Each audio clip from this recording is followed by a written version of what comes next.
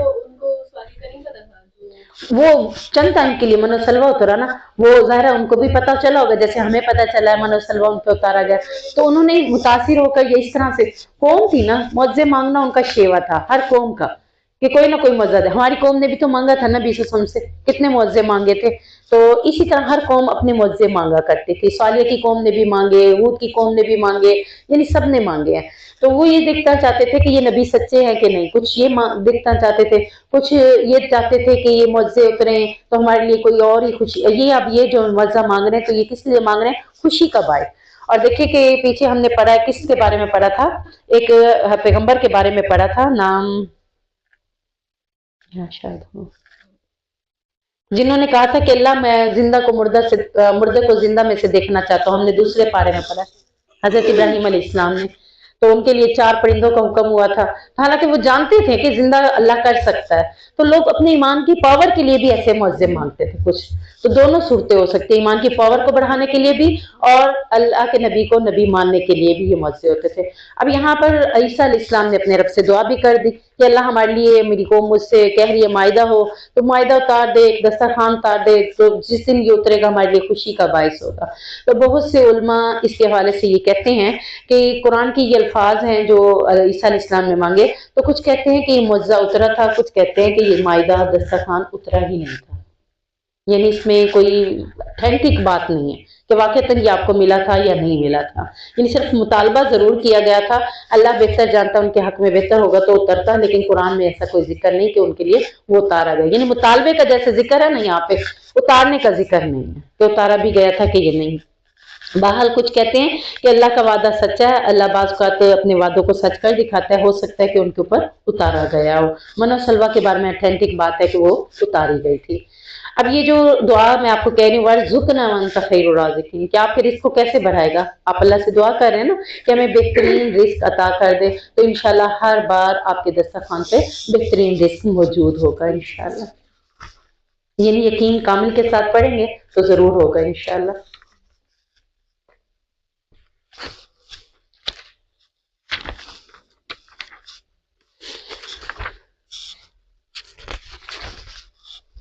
آیت نمبر 32، وَمَا الْحَيَاةُ الدُّنْيَا إِلَّا لَعِبٌ وَلَهْوٌ وَلَلدَّارُ الْآخِرَةُ خَيْرٌ لِلَّذِينَ يَتَّقُونَ أَفَلَا تَعْقِلُونَ۔ دنیا اور آخرت کے بارے میں اللہ تعالیٰ نے راہی دے دی کہ ہم یہ سمجھتے ہیں کہ دنیا بڑی خوبصورت ہے، اس کے لیے میں بھی خوبصورت بن جاؤں، دنیا کے لیے بھی سارا کچھ میرا ہو، تو اللہ نے دنیا کے بارے میں آگاہی دی کہ دنیا ہے کیا، دنیا کی زندگی سوائے کھیل اور تماشے کے کچھ نہیں۔ آپ جب کچھ کھیل کھیلنا چاہتے ہیں، کوئی بھی کھیل ہے، نیا کھیل بھی کیوں نہ ہو، کتنی دیر بعد آپ کا دل بھر جائے گا؟ گھنٹے بعد، 1.5 گھنٹے بعد، آدھ 2 گھنٹے بعد آپ کہیں گے بس تھک گئے ہیں چھوڑے۔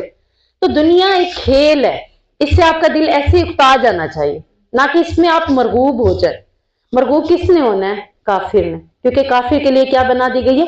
جنت۔ مومن کے لیے، متقین کے لیے، یتقون، اللہ کہہ رہا ہے پرہیزگاری اختیار کرنے والوں کے لیے یہ دنیا بہتر نہیں ہے، یہ دنیا ان کے سامنے کھیل ہے، کھیل کی طرح اس کو گزار کر یہاں سے چلے جائیں، اور آخرت ان کے لیے کیا ہے؟ بہتر ہے، یعنی ان کی نظر کیا ہو کہ اللہ آخرت میں ہمیں سب کچھ دے۔ صحابہ کے بارے میں نے بتایا تھا کہ صحابہ کی اکثر یہ کیفیت ہوتی تھی کہ اگر انہیں بہت زیادہ نعمتیں ملنا شروع ہو جاتی تو وہ پریشان ہو جاتے کہ کہیں آخرت میں ہمارا حصہ ختم تو نہیں ہو گیا۔